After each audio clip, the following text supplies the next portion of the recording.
Joining us now is Dr. Jeff Barke, a physician who's been outspoken on the issues at the intersection of medicine and ethics and public policy. Doctor, it's great to have you with us this evening. After hearing that conversation, I don't know whether I need my tinfoil hat out or is this conspiracy theories? Is this real? Let me get your reaction to what we heard. Well, Greg, first of all, thank you for having me on. And I hope Sandy will comment that this section is the best section that she's ever heard on Unclassified. Listen, it is great that we have people like John who is pointing out the evils of the Chinese Communist Party. There is no question. When the human condition is untethered to a moral compass, and here in the United States, of course, we want to believe, and it's true, although we've gotten away from our roots, that we have a Judeo-Christian value system, then when we don't have a moral compass, almost anything is possible. We saw it in Nazi Germany, where Mengele would operate on the captured Jews in the concentration camps. Now, thank God there still is a semblance of Christian values here in our country, but our healthcare system has gotten so corrupt and so out of touch with what it was designed originally to believe that my goal when I speak out is to help people understand how they can take care of themselves, how they can read between the lines, read package inserts, understand what's going on in healthcare so they aren't a victim. Greg, we've heard recently that the #3 cause of death in the United States is medical error. So think about this, and how many does that account for? How many people does that actually account for? Hundreds of thousands if you do the math. So I did a post recently. I said, I want you to imagine for a minute that every single day a jet aircraft, commercial jet aircraft, crashed, killing about 600 passengers, and that happened every day. As a result of that, would you ever fly commercial again? Well, of course, if that was happening, you'd be crazy to do that. Right. But yet the equivalent number of people, if the statistic is accurate, and I think it's in the ballpark, are killed every year as a result of medical error. Yet what do? Nothing. We show up to the doctor's office like we normally do. We go to emergency departments and hospitals like we normally do without giving it a second thought. Well, we need to give it a second thought, and we need to look at what's going on in our healthcare industry. Too often now, physicians are no longer in private practice. They're no longer independent. They are paid for and bought by large healthcare organizations. If you're going to a doctor who makes a living because they're either billing some insurance company or the hospital group that they work for is paying them, you're not going to an advocate for yourself. You're going to somebody who's looking out for their employed position. And unfortunately, there's a lot of bias in there. If you need a referral, they're going to refer internally to the company that they work for. If you need an x-ray, if you need a drug, if you need a test, etc. There are less and less private independent physicians. I'm really proud that I've been fiercely independent. I get my paycheck from my patient, not from some healthcare organization, not even from an insurance company. So direct primary care is growing.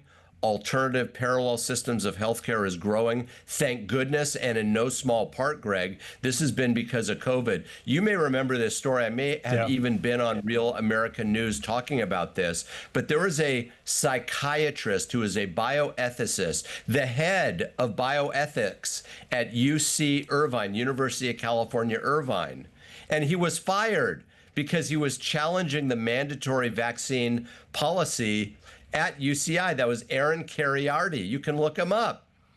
And more we're seeing things like this, or even Jay Bhattacharya, who now is under Health and Human Services under Bobby Kennedy. Right. Remember, he and his colleagues wrote about the Great Barrington Declaration.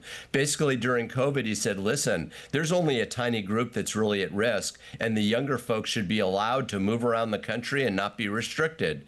He was crucified. Even the great Anthony Fauci himself waged a propaganda war against the Great Barrington Declaration. God forbid we shouldn't believe that the COVID vaccines are all safe and effective.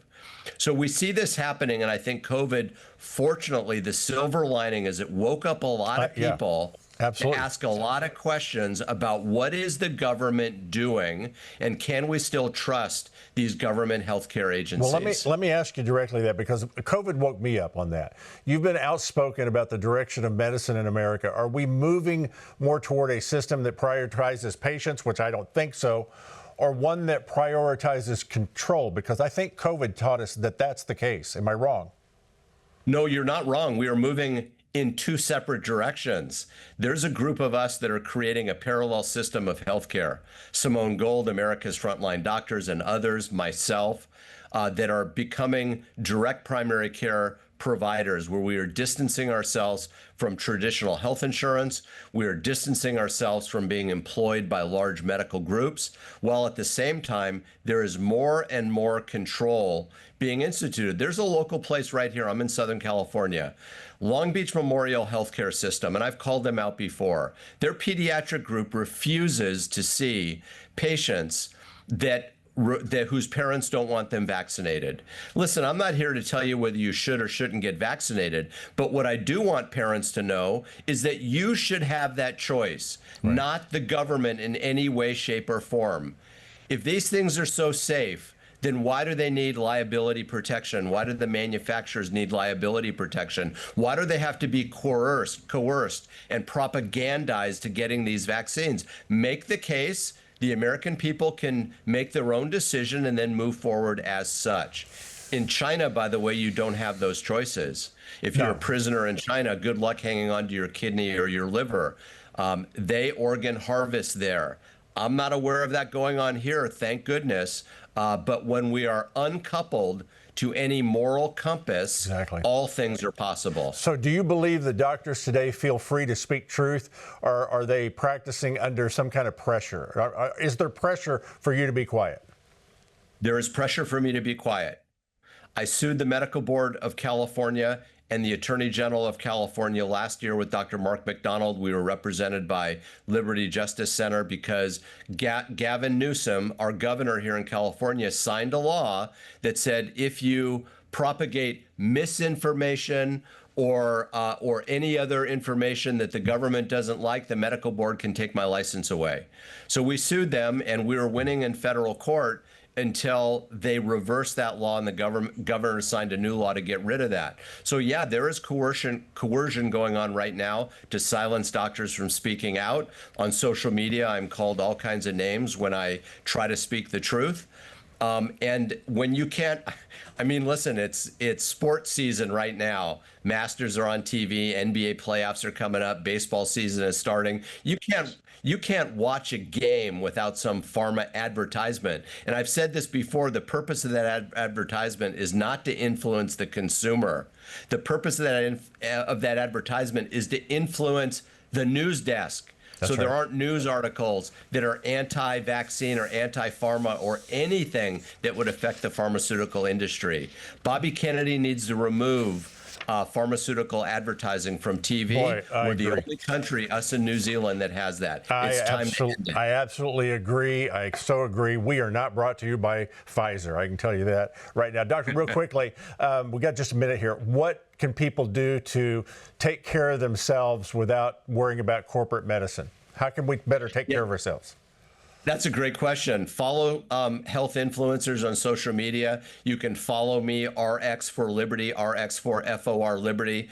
I record a holistic health message almost every single day. I'm writing a book called Mastering Your Health, What They Didn't Teach Me in Medical School. So you need to start doing your own research and not just relying on the government or, unfortunately, even your own doctor that is often biased because they're taught the disease model of medicine.